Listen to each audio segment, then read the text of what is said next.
Hey kids, welcome to my little man cave right now. I'm basically spending most of my time in my recording studio or in my basement doing all things musical with this lockdown. Um, so I've been doing a bunch of cleaning up and organizing in my basement because I have a lot of stuff. And I like to take some drum sets out and play them, do it in the rotation, and just have some fun with each of the kits that I own, which are quite a few. I do have some oddball drums, and I have one right here. This one here has a local history. This is a floor tom from the late local drummer Randy Tucker.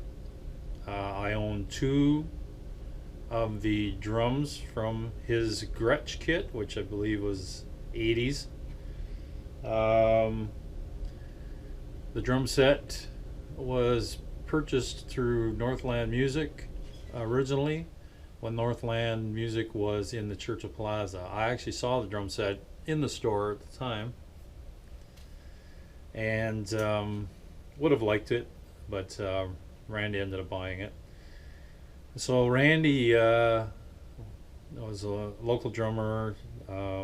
I got to meet him when he was drumming for the popular White Stallion band, which was Mike Case's country band.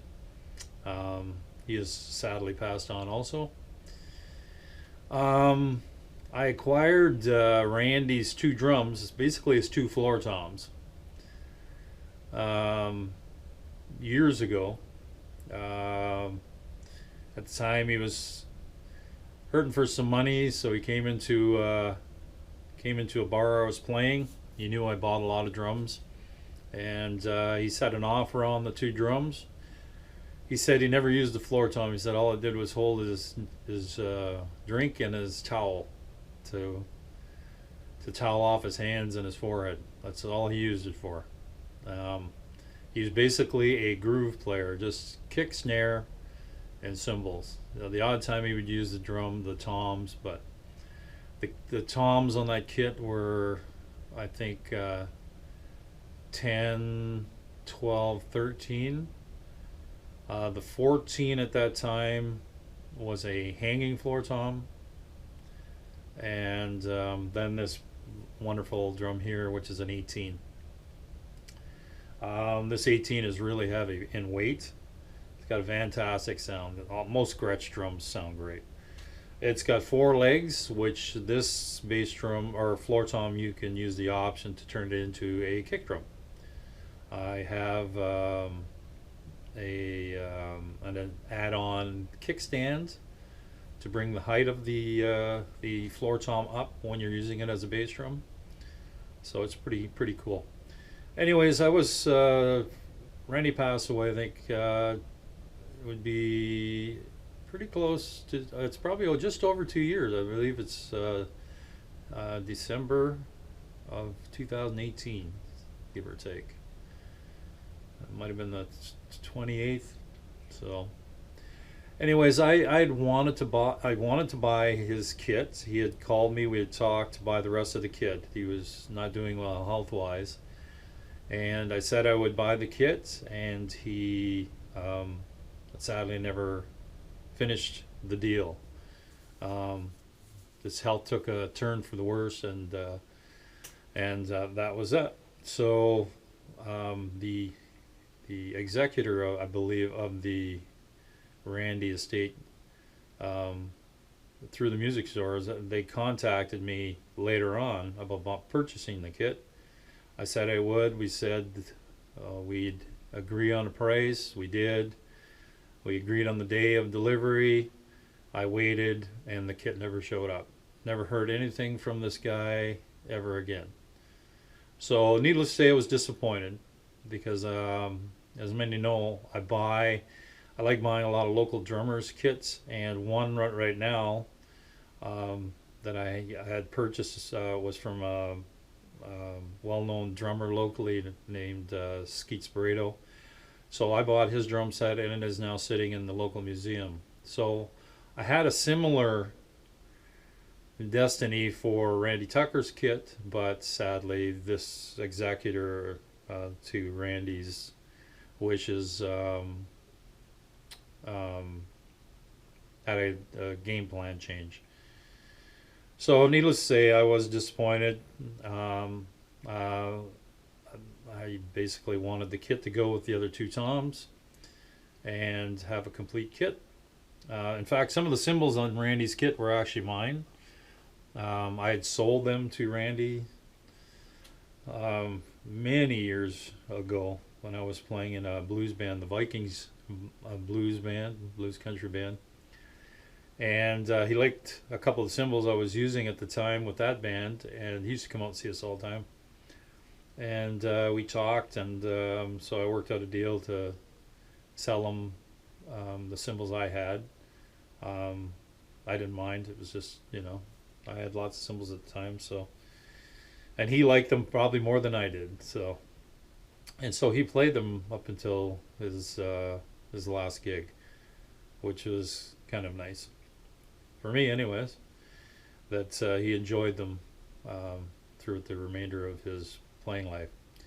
Now, whether you liked Randy or not, that doesn't matter. Musicians, they're a very strange breed. You have fans and you have those that don't like you. I'm in the same boat, and but needless to say, his contributions to music locally cannot be ignored. So for me, I'm just glad I got the two toms of Randy's. Like I say, Gretsch Drums I love. I've always loved Gretsch Drums. I've got a few Gretsch kits myself dating back to 1953.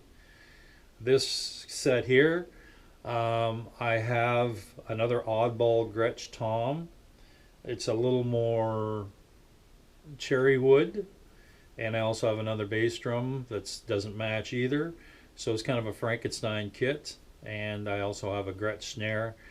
So at some point, I would like to play these oddball drums live for a show, and in a sense to keep the these drummers' old pieces of hardware, at least put them back on stage. Eventually I would like to find, if I can't get obviously Randy's kit back, which it doesn't look like that will ever happen.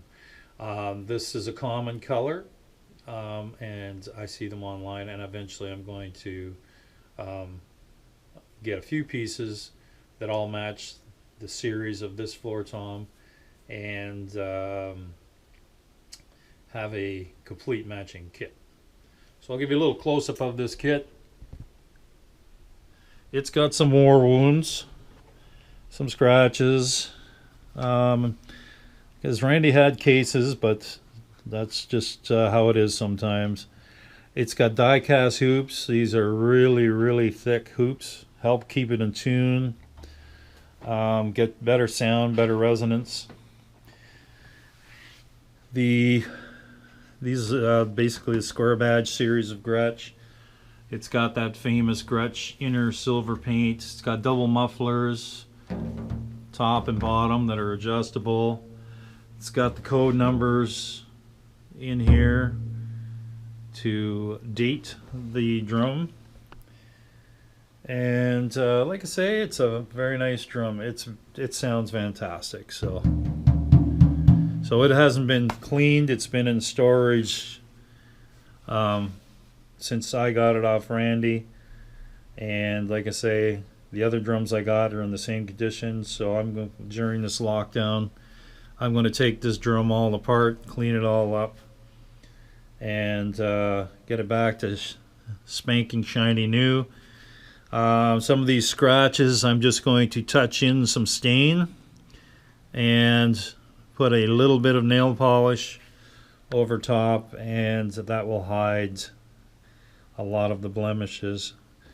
Because these nicks bring out the light colored wood underneath, staining them dark hides them, and it'll make it look a lot better.